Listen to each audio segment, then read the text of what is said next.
Number one thing I hope that you take away from my video series is that you have all the skills and more necessary to succeed and to thrive in this world. Welcome back to Latino Studies 101. I'm your professor, Dr. Esther Trujillo, and we are talking about the 6 types of capital that make a part of Tara Yoso's framework of community cultural wealth. So we are reviewing these 6 types. They're a part of an article that she wrote. I linked it in the reading list in my bio, so make sure to check that out. The subject of today's video is navigational capital. So I just want you to stop and think for a minute. Have you ever had a situation where you've just had to figure it out? No guidebook, no roadmap, no rich uncle, no inheritance, no wealthy family members, but somehow you have figured how to do something that no one in your family or no one in your peer circle has ever done before.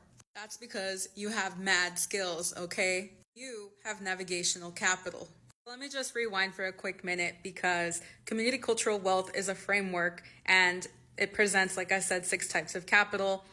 Navigational capital is one of them. Go back and check out my previous couple of videos to learn about some of the others. But in this community cultural wealth concept, Yoso says, a lot of the times when Latinos go to schools, they are interpreted as bringing with them some deficiencies. And that is because they bring types of wealth and capital that are not typically recognized or measured by institutions. Navigational capital, one of my favorite types of the 6 types of capital in this theory, is one of the most underrated as well.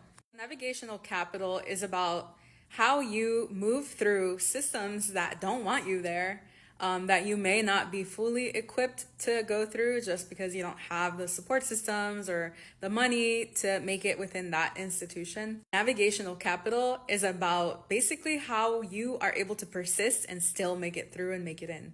So I can't emphasize just how important this one is, and you already have this. This is about persistence. It's about being scrappy. It's about being able to multitask, and it's basically about you being a problem-solving genius.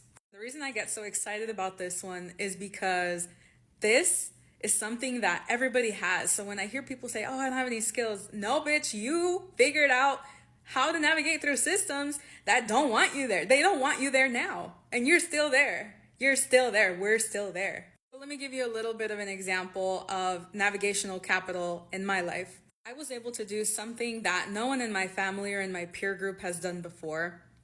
I went to college. I was the first in my family to do that. I was also the first person in my family to get a master's and a PhD. I was the first in my family to become a professor at a university. And